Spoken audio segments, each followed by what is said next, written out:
DMK is unlike any skincare company on Earth. Named after visionary founder Danae Montague King, DMK is committed to providing individualized products and treatment plans that heal skin on the cellular level, whether the condition concerns pigmentation, acne, inflammation, or signs of aging. DMK is home to the original enzyme mask, the game-changing formula that sends oxygenating, tightening, and exfoliating signals into the skin to enact changes in skin structures from the inside out. At DMK, we believe everyone deserves to feel the confidence that comes with healthy, beautiful skin. Learn more at DanaeMKing.com. That's DANNEM King.com. Enhance your practice and your income by discovering the transformative power of Celluma Light Therapy. Clinically proven and FDA cleared, Celluma's innovative LED technology addresses issues at the cellular level, promoting healing and rejuvenation. Whether for acne, aging skin, pain relief, hair restoration, or body contouring, Celluma Light Therapy delivers professional results in clinic or at home. Ready to help your clients feel their best? Visit Celluma.com and start your journey to becoming a Celluma professional today.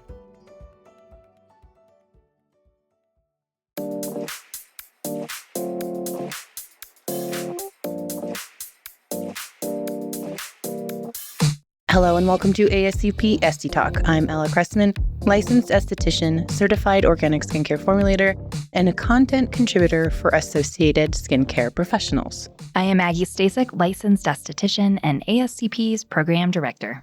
Today's shout out is to the newest issue of Skin Deep.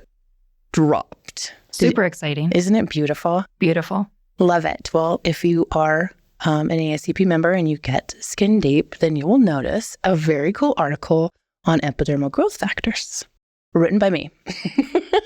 Self-promotion. So I think it's a really interesting topic because you hear a lot about it. We hear about it with, we talked recently about exosomes or plant stem cells, but a lot of people are talking about epidermal growth factors. What do you think about them? I'm not sure I know what they are. Great. That's this perfect topic then. Let's start with answering that. What are they? So they're either derived from natural or synthetic sources. The natural sources are going to be human-derived, extracted from tissue or cells. Oftentimes, these are coming from similar to exosome sources, but from donated adipose from liposuction surgeries. Oh, gross, Ella. I know. Then they clean it and everything. Or they can also get it from fibroblasts or from platelets. So you are familiar with epidermal growth factors if you think of PRP. Yeah, very similar to exosomes. Very similar, like cousins here.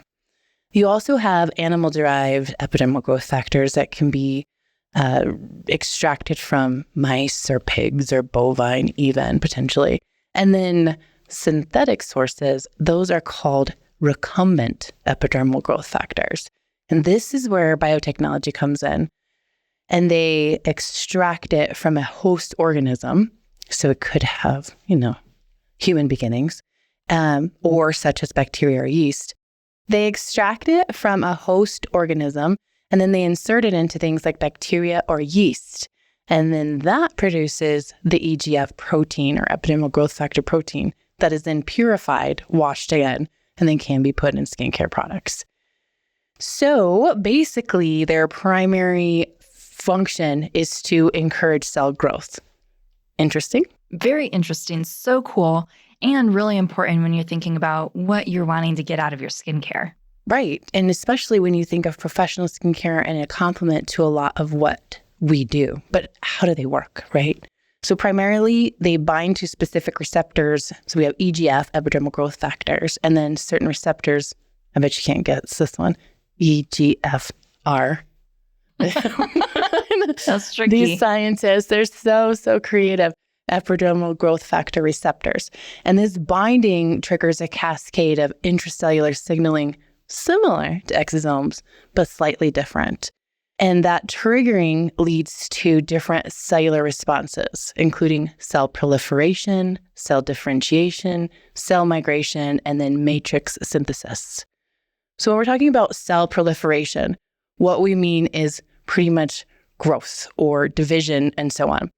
And then cell differentiation, is like when, this is very similar to stem cell, where we're giving it its assignment at birth, if you will. So all these cells are duplicated and then assigned what they're going to be. Imagine being born and saying, you're going to be a lawyer when you get older. You're going to be an esthetician. You're going to be a restaurant worker. But early on, you would hone those skills your entire life. So that's that cell differentiation. Really important because as they develop, they're super specialized. And then cell migration is the movement or the maturation of from here to there, which is important when we look at a lot of different functions in the skin, but especially renewal. And that's important when we think of wound healing or development. And then that's important when we think of some of the treatments that we do, which are in our own version of a wounding of the skin, like a controlled wounding. Yeah. I know one of the things that we've talked about with stem cells, with exosomes, they all have amazing function when applied to the skin in skincare topically, but can it really penetrate and does it work? That's a great question because they are proteins. And that in and of itself makes it really challenging for them to penetrate the skin past the stratum corneum. Like they can't get into the club. They don't have the VIP pass. But there are some factors that can influence their penetration. For example, molecular weight. So if they're a smaller epidermal growth factor molecule, they're more likely to penetrate. Obviously, they're going to be able to get into the cracks. This has been the case for a while, or the challenge for formulators or chemists is, okay, we have this thing that we know is going to be potentially very helpful to the skin, but how do we get it into where we need to get into? And that alone has bred a lot of new technological advances, including development of certain delivery methods or an adjustment in a pH, making sure that the epidermal growth factors are still viable has been another challenge. But things like viscosity or other ingredients can influence how it's able to permeate the skin or the permeability of skin. Some delivery systems that they've used or that are in use are liposomes or micelles. And so these help encapsulate the epidermal growth factors and slide them right through the stratum corneum, so past the lipids, because like attracts likes. And then, of course, obviously, the healthier the skin, the more it's going to receive good things, which is a little bit ironic when you're thinking of, I need these things, I need these vitamins, so I'm going to apply them, but only if the better condition my skin is in, the more it's going to absorb these. It's kind of crazy.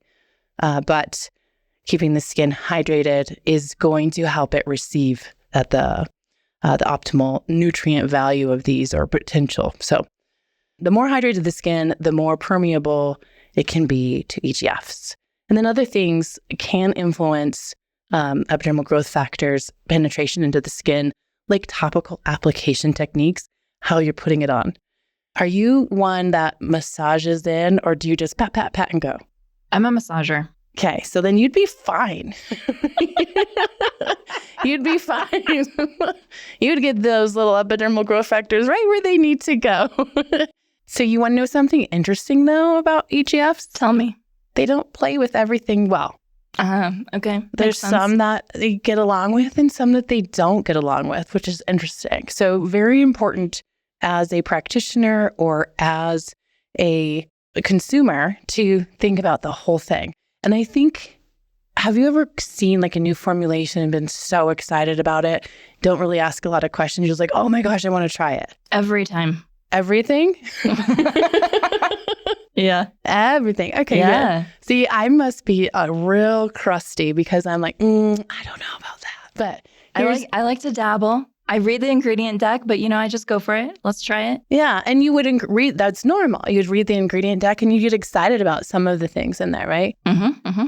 Well, it doesn't mean you can't get excited, but let's think about, or let's understand a little bit better what epidermal growth factors pair with and should not be with. Hold that thought. We'll be right back. Ella, Australian-born, globally loved. Ella story is simple. They love lashes and brows. They shoot for the stars and lift lashes to new heights. Their addiction is real, their passion is popping, and there is nothing more they crave than offering excellence, service, and innovation in products. Ella Lash Lift allows you to offer your customers luscious, lifted lashes that can last up to 12 weeks in one safe, 20-minute treatment. Learn more at ellabana-usa.com. Ready to transform your skincare practice with joy and purpose? At Oncology Spa Solutions, our in-depth training courses are designed to elevate your career. Tailored for spa and medical professionals, our compassionate, science-based approach empowers you to safely care for clients with cancer. Master proper techniques, product choices, and adjustments needed to provide comfort, hope, and nurturing care on their healing journey. Enhance your skills, make a meaningful impact, and transform lives by becoming a trusted expert in oncology aesthetics. Learn more at oncologyspasolutions.com. Okay, here we go. Let's get back to the podcast. Alone, their effectiveness is influenced by interactions with other ingredients and other products. So not just what's in the formulation, but what are you putting on before or after. Positive interactions for epidermal growth factors include retinoids, antioxidants, and hyaluronic acid. So retinoids or retinoic acid can synergistically enhance the effects of epidermal growth factors. When we think about how it works in the skin and encourages renewal, that makes sense, increasing cell turnover, promoting collagen production, and so on.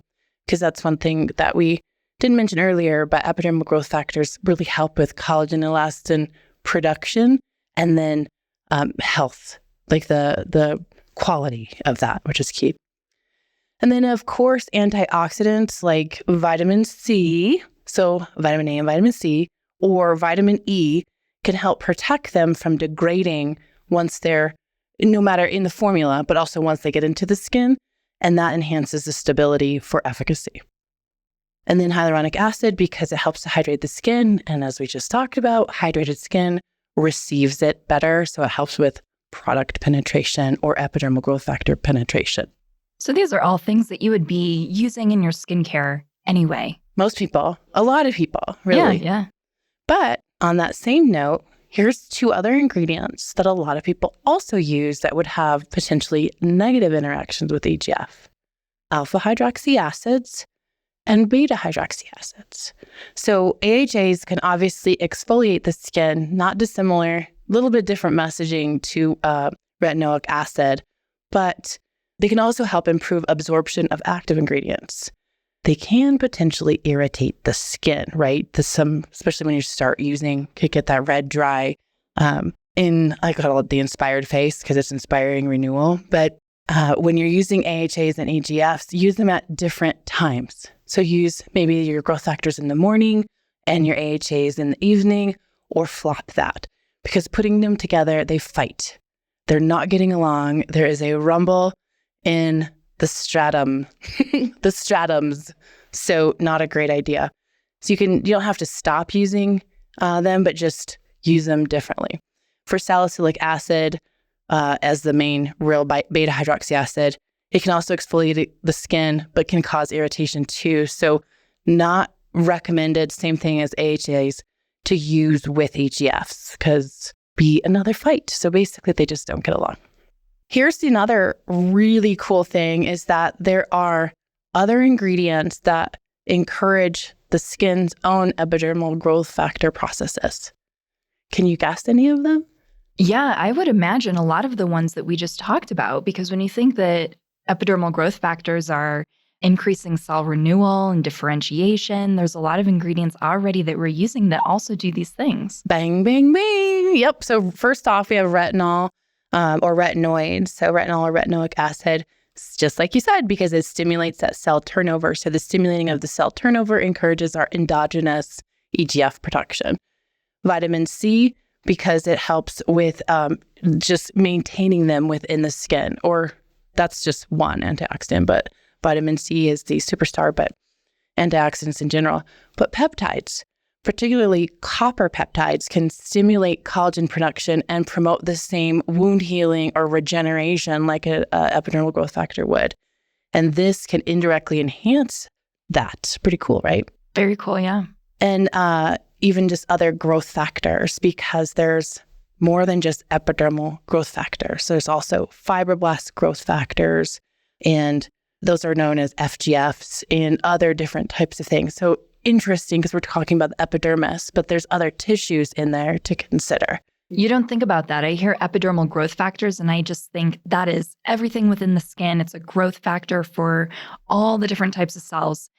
That's actually not the truth. It is simply the epidermis. But like you just said, there's fibroblast growth factors or platelet-derived growth factors. Yeah. I don't think about that until you mention it. Absolutely. So if they're all healthy and they're all optimal, then they're encouraging more production or more efficient activity in and of each other. So another thing that finally would be exfoliants, and these exfoliants help remove dead skin cells, and that signals the basal layer to produce or grow. So it's a mechanical stimulation of EGF. I thought that was pretty neat. I mean, there's more. We can go off on FGF. Maybe we do another pod on other growth factors for sure, but that all sounds well and good, right? We're differentiating. We are setting things up for proliferation, for migration, for matrix synthesis. Fantastic. But what about malefic cells? Oh. Yeah, this is the part that kind of scares me a little bit, is there's not enough research. There is some research that shows growth factors grow. Even the bad cells. Even the bad ones. Yeah. So if you have a malefic keratinocyte, then you're putting a growth factor on there. Are you encouraging it? So I think of like a garden where you have this gorgeous garden, and maybe people are gardening, or maybe I'm just getting really old, but you're watering it, you're fertilizing it, but you're not weeding it. And so what happens if you don't weed your garden is that it can choke out the other cells. That's the part that makes me nervous. What do you think about that? Yeah, you bring up a really valid point, and I think there's a lot of plausibility behind that if you have these bad cells and you are fertilizing these bad cells, they will also grow along with the good cells, but the bad cells have a tendency to choke out the good cells. So for that, I dug deep to find out, oh my gosh, because I kind of panicked a little bit. I got a little nervous. So we have now just this blanketed marketing, growth factors here, and we have growth factors there. So here's my just assumption, or this is my summation of all of what I've understood. Just don't use it every day. Use it a couple times a week if you're going to introduce a growth factor into your skincare routine. This is my directive. This is my opinion. I'm not stating anything for any other skincare company. Again, please don't come at me. But this is what I would encourage. Use it in a way where you're just stimulating sometimes. That gives you opportunity to keep a really close eye on it. Yeah, and go to the dermatologist. Make sure you're getting your skin checks. And another point to make is we also covered a lot of ingredients that do the same thing to some extent. So, your vitamin C's, your retinoids, those are also increasing cell turnover. And in theory, that could also be the bad cells. So just make sure that you're wearing your sunscreen, you're keeping an eye on your skin. If you have something that looks like it shouldn't be there, go and get it checked. I think that's a great point. Thank you. Now, listeners, we want to hear from you. What are your thoughts on the category of growth factors? Do you use them? Reach out via our Instagram, Facebook, or send us an email at getconnected@ascpskincare.com. In the meantime, thank you for listening to ASCP Esty Talk. For more information on this episode, or for ways to connect with Maggie or myself, or to learn more about ASCP, check out the show notes. And stay tuned for the next episode of ASCP Esty Talk. Are you interested in providing results-driven treatment services? Join a team of like-minded individuals who share your passion and support your success. With more than 1,000 franchised locations in 49 states, Massage Envy is not only the nation's #1 provider of massage services collectively across its franchise network, but also a national leader in skincare. Start or grow your career at a Massage Envy franchised location. Visit massageenvy.com/SDcareers for full details.